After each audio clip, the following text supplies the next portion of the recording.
Hey gang, Joyce Welsh, Skipping Cabs Farms here.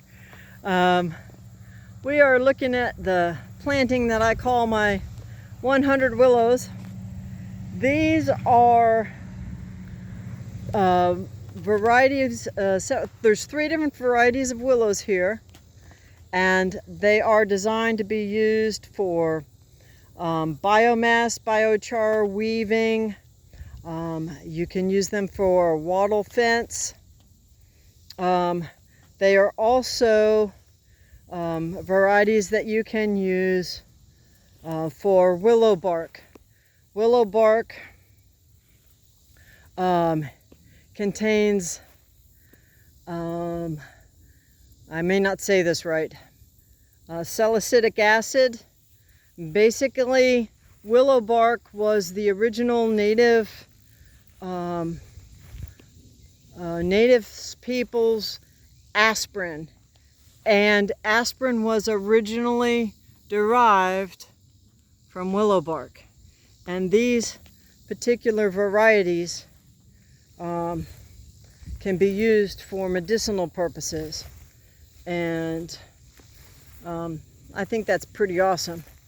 And one of the things I had done in an earlier video, I had talked about, and I'm going to turn around the other way to try and keep the light from shining into the lens. We're looking out over my garden from a little different perspective. We got the peppers, we got the squash, we got the watermelon and cucumbers, we got the okra, and up here we've got my herb corner. And I'm going to try and shoot between the wires because there's about 8,000 volts going through those wires. I don't want to get too close. But those big bushes are basil, and we've got some lavender, and we've got some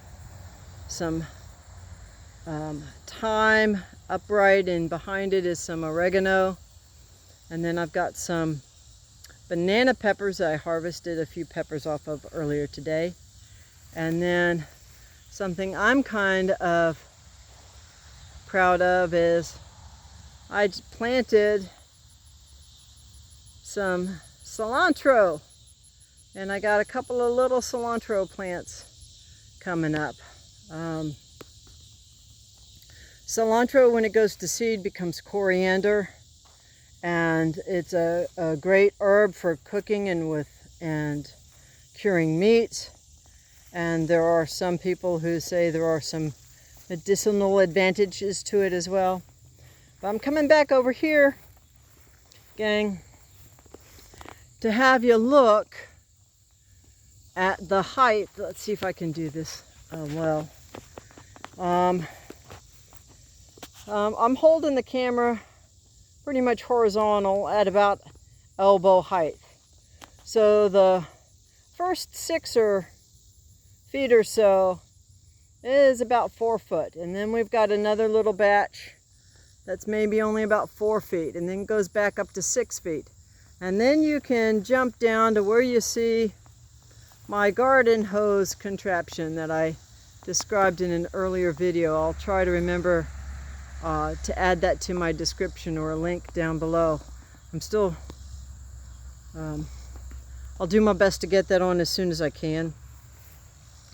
But look, the willows right down there by that water source, that point water source, they are about 8 foot tall.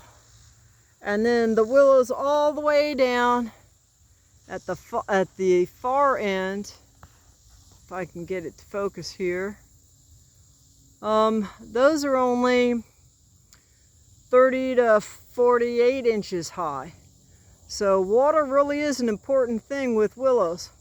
And that little siphon that I got going from the dew and the rainwater coming off of the semi as just a passive system with a garden hose that had the mice had chewed on it and it had bubbled, so you couldn't use it with pressurized water anymore. That has worked really, really well. And so I'm real pleased with how that's come out. There's just so many different ways that you can repurpose ideas and repurpose equipment. And what that means is it keeps your imagination going.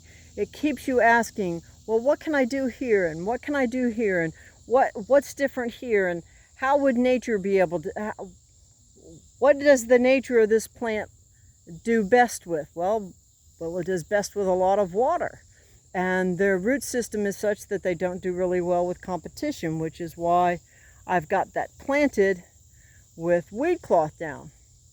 I mean, the difference is pretty graphic there, gang. And so the better we understand the details of the nature of the soil and the plants and the animals that are on our farm, the better we can utilize the general principles and the processes and the systems that other people have already set up. Hey, listen, I think Ian Mitchell Ennis is one of the smartest grazers on the planet. And his best student by far is Greg Judy. Look at what Greg and his wife Jan have been able to do in the last 15 or 20 years.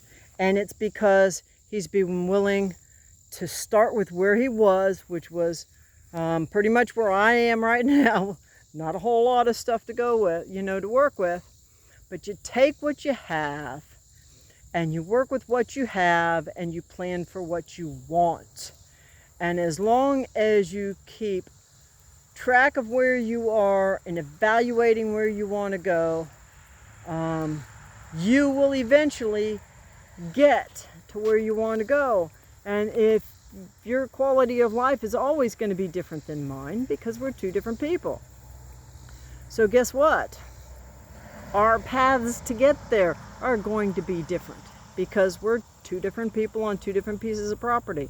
Recipes aren't going to work, but principles and thought processes and habits and observation of and understanding of your own land is going to be what gets you from where you are to where you want to go with the least headaches, the least money, and the fastest possible way. And you can avoid train wrecks that way. If you just try and do things by rote, well, I need to move this far and this, and not observing your animals and animal performance, and not observing the differences in the vegetation from each little paddock. Look at those guys. Whoops. You're just having fun. Look at those guys. And if you don't observe what's going on around you, you're not going to be able to fine-tune what you need to do for your land.